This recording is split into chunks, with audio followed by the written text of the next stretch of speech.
What's up, guys? Welcome back to our channel, Earl at Sumo Bully Kennels. Happy Wednesday. Happy hump day. Thank you guys for all the love and support that you guys been showing on our videos, especially on the Kennel 2.0 update. A lot of feedback. Sorry for the audio on that one.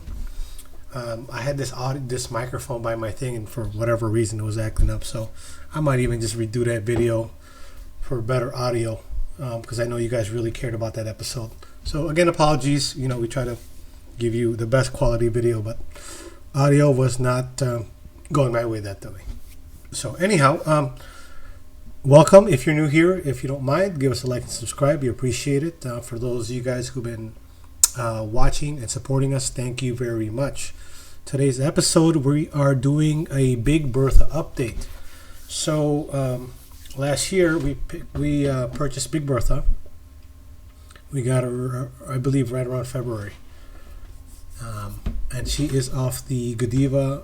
So this episode right here on YouTube is what she is. Tri-carrier, dilute carrier, 4-way double line bred off Mr. Markoff, heavy bone, widespread, high COI. So we want to do an update on her today to see where she's going, to see how she turned out, and bonus Easter egg, right? She's actually available. We are going to make her available for outright purchase or co-owned partnership. So we're doing that because we're making some room for some exciting acquisitions we got coming up. And we have a lot of her blood already. We have her brother. We have her half-sister. So a lot of this blood is in our yard off Markoff. And so, yeah, no, we really thought about it. And okay, we don't mind co-owning her or doing an outright to the right camp. This will be good blood, good foundational blood for you guys, that I have a lot of this blood on my yard. So without further ado, let's get into this episode, right? Here she is, Big Bertha. And I guess we'll start with the pedigree, right? She is off of Madhouse XL Bullies Rhinosaurus and Blueberry Kennels of Illinois' Godiva. Big fan of that girl, Godiva. Rhino, of course, was produced by the same person who produced Godiva. Jose with Blueberry Kennels of Illinois. Very good breeder, very good person, very good guy. So I'll start with that. So let's go with Pitpedia first. And this is the breeding, guys. Happy hump day. So it is on Pitpedia. Godiva is about 100, I would say 110, somewhere there, 105, fluctuating. And Rhino is a big boy. We'll check out his page on Insta, but Rhino is about 154, somewhere there. He's a big boy. So here's the pedigree, right? The mom and dad to Big Bertha is Rhinosaurus and Godiva. So we'll start on the dad side. Godiva is off of Epic Starlord and HBK's Roulette. Both of those dogs are sired by Markoff. And again, Markoff is one of those legendary dogs in our industry, right? On the other side of that bracket, you have Zoe and Goosebump as the parents of Godiva. Well, Goosebump, we all know, is a Markoff first pick son, and I really like Goosebump. I would love to connect. If any of you guys know who has Goosebump, let me know. Goosebump is an amazing looking dog. I'd love to, use him one day and throw him back into our program, because I really like the way Goosebump looks. I think Markoff is a super producer. I think he's produced dogs better than himself, right? So when we're talking about super producers, let's kind of set a baseline. A dog that produces throws his look, right? So if I can replicate myself, then I'm producing. If I can't replicate my attributes or myself, then I am not a producer, right? If I make things not equal to me, less than what I am, then I'm not a producer. A producer is something that can replicate and throw itself, right? So when we say super producer now, what we're trying to say is something that throws itself and better, right? So if I was, let's just say, a one color dog, and I can throw my phenotype in different colors, or multicolor, tricolor even, bicolor or tricolor, and my offspring look better than me, that would categorize me as a super producer. So when people say, oh man, that boy is producing, right? Producing means replicating, right? You're able to throw it a look, so that if I invest in you as a stud, I know that I'm going to get at least your expression of your phenotype. Now, when somebody says, man, that boy's a super producer, I know I'm getting equal to or better than what you are. And so I think the term super producer is often used loosely.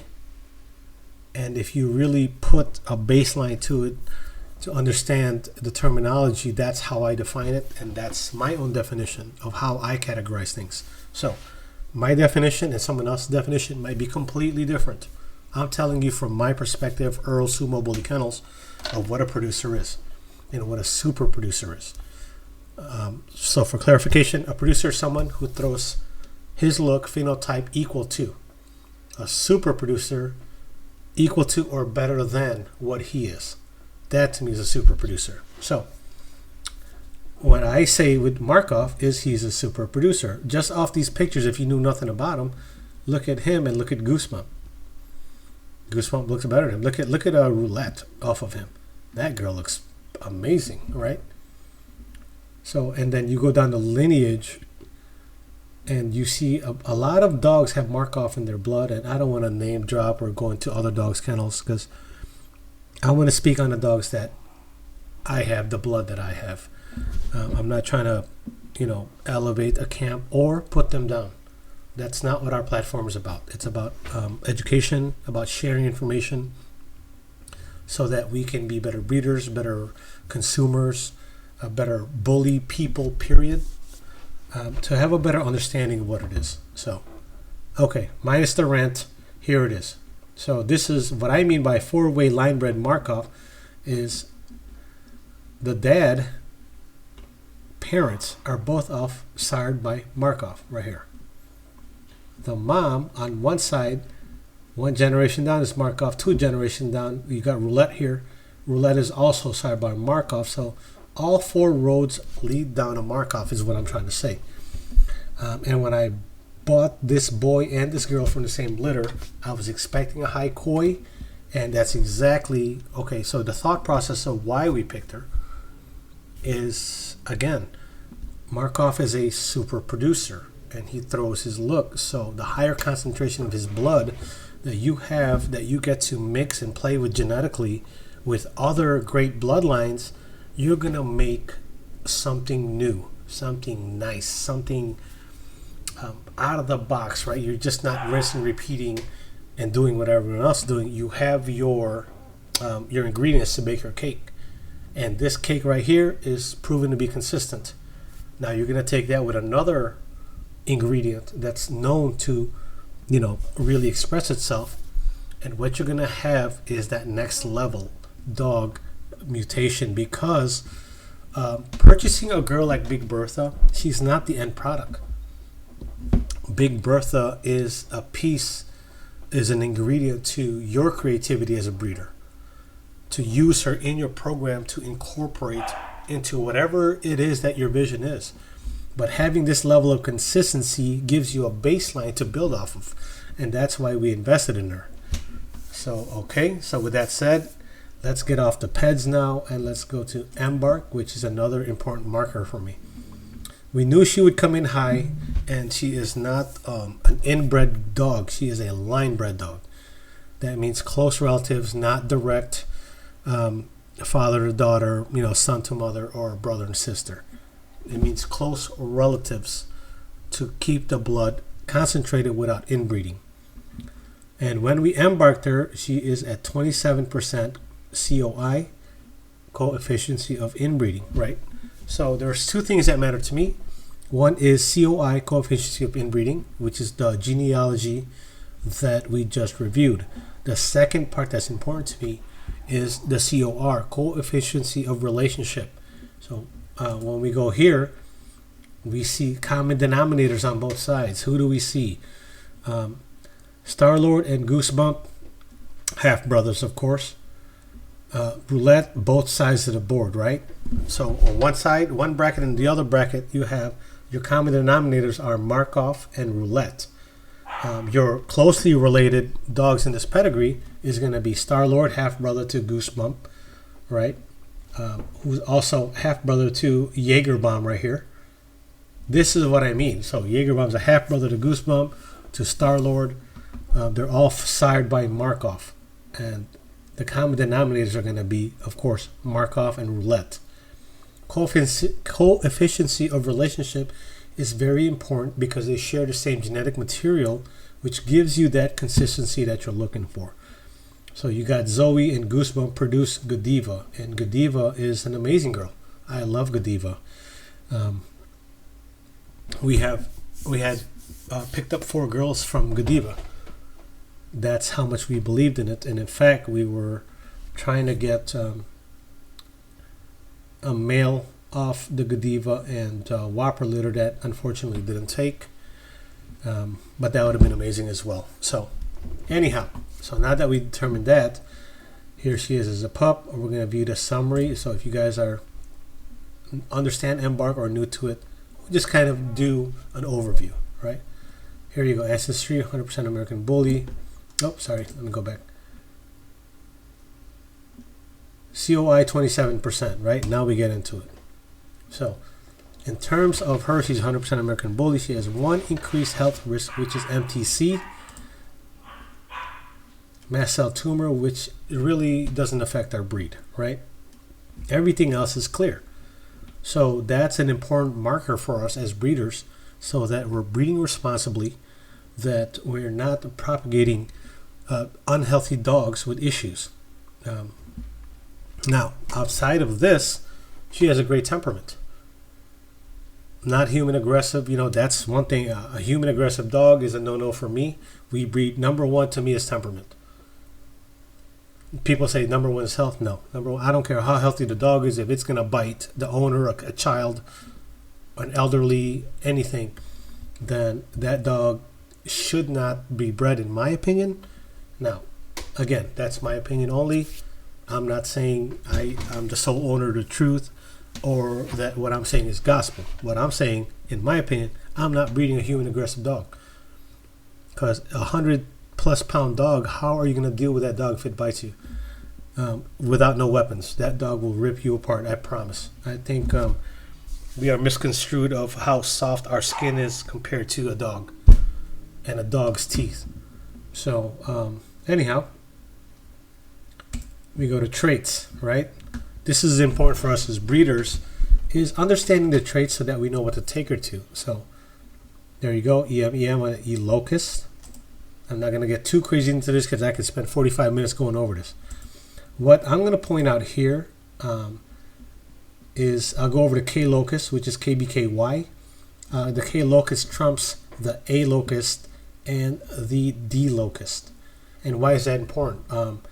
The A locust, see this ATAT? That means she's tri, right? Here, I'll open it up for you guys. Right there. ATAT.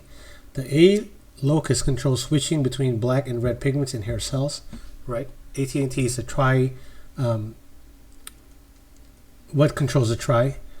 But it will only be expressed if the dogs are not EE at the E locus or KYKY at the K locus.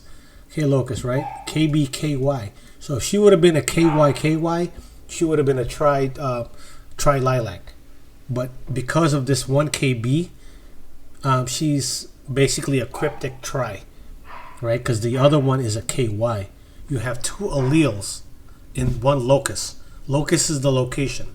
The KBKY 1 and 1 comes from the parents. You have two of them.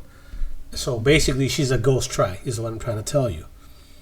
So if she had a litter with a tri dog, because she is KBKY ATAT, probably 25% of her litter, if I did a Punnett square, 25% of her litter would be a cryptic tri, and 75% of her litter would be a tri dog if she bred to a tri male. And that's important for us as breeders if we are pursuing color as well as temperament, demeanor, attributes, right? So there, D locust, dark hairs. I don't care much for the D locust. I'll be honest with you. This is dilute carrier. She's a DD. Okay, here we go. D locust result. We report and determine 3 different genetic variants that can work together to cause diluted pigmentation, right? Which adds to your tri. Basically, she's a DD, but however, the issue is still that she's a KBKY, which trumps all, and the E locus as well. So that's why these two are first. So all that to say, without going too deep into it, that you're going to look at these two first, the E locus and the K locus, because I know she's a tri-carrier and a dilute carrier. And because of this KBKY, I know she'll 25% of her litter will be a solid color if she was bred to a tricolor male. That's all I'm trying to say. We'll get off the subject, guys, because I can dig into each one and we'll be here for an hour. Breeding ancestry, 100% American Bully. Health, here you go again. Understanding health risk, MCT, which is really not relevant in our breed. Here's her summary. So with that said, okay, she is Embark clear, health tested, health clear, no issues with her. She is right now at 11 months. So now we get to the exciting part that you guys always like to see, is let's go look at her pictures. And next time I'll do a video on her, but I did post some stuff on Insta. So let's start by, I don't know, let's take a look at some puppy pictures maybe. Super cute puppy. We got her freshly cropped, and all that is that ointment that you put on there.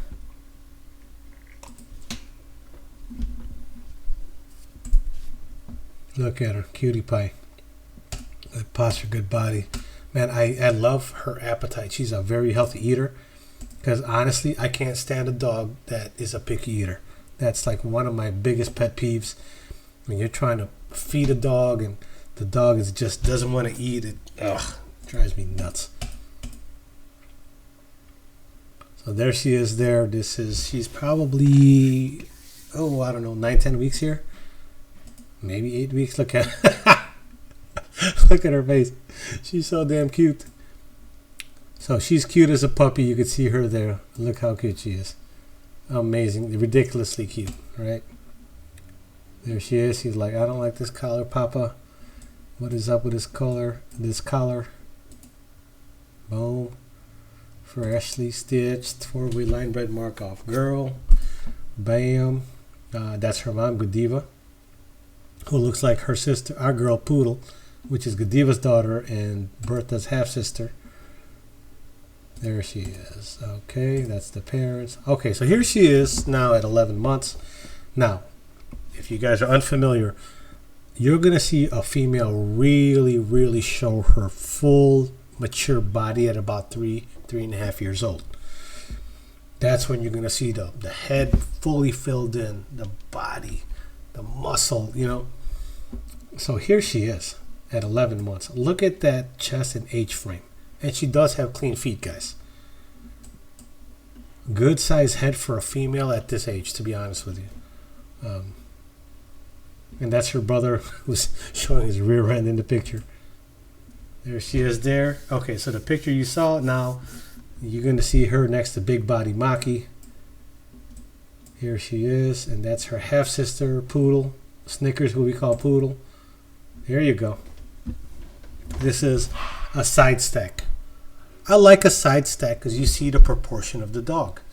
Everyone is so heavy on this front stack, like pull the dog's neck up, spread the legs apart, and everyone, and you could always tell when someone's overspreading a dog, like overstacking a dog, where the dog is so spread out. So less people do a side stack because it gives you the true proportion of the dog. And for me, look at this top line right here. And she's not even fully stacked here. I'm just trying to get her to sit still. But look at this top line. Look how thick she is. Look at the shoulder. Look at a mass on the shoulder, on the thighs. And again, this dog's not, 11 months. So this is what I like to see and show what I look for. There. So I turn her on the side. I'm trying to pull up the lead right here so you can kind of get a side profile of her face. If you look at the breed standard, this is what I'm trying to show you, right? The proportions. Look at the shoulder. Look at the bone on her. Look at her head, right? Very dense girl. And again, at 11 months, probably the earliest you would breed her is, her third heat. She's about to go into her second heat. She's not even in her second heat yet. She's had one heat cycle. But, basically imagine this as being her teenage body.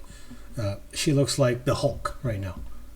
But this is her teenage body right now. That's what I'm trying to say. Right? There she is. Now, this is a front stack. This is what I mean by not overstacking the dog. I didn't pull her legs out and push her. No, this is her natural stance. You see where her feet fall right slightly inside of the shoulder set? That's where the natural dog stance is. When people over-exaggerate a dog when they stack them, you could always tell if you stacked dogs before. So here, all I'm doing is pulling up on the lead to get her head up so you can see her chest and her shoulders and her feet. And again, this is an 11-month-old girl. Hasn't even had her second heat yet. Boom. For perspective, I did one with our puppies, and she's probably like maybe 9.5 months old in this one, but you can kind of see her proportion of her head next to our puppies from our litter from Klaus and Fortuna. So I thought this was a good picture to show in terms of proportion. A nice close-up shot of her face, her forehead, the expression of her forehead muscle. So here she is here. Trying to get her to show here. So this is me just trying to position her, trying to get her to sit up. And that is it for the pictures that I have of her. So again, let's go back. See, I like pictures like this because a lot of people say their dog has a short back. This dog really has a short back, guys. Clean feet up front, nice H-frame up front, thick in the rear, 27% COI, basically a phantom tri, right? If you kind of look at her, you can kind of see the tan points on her head, but she is a cryptic phantom tri. Tri-carrier, dilute carrier.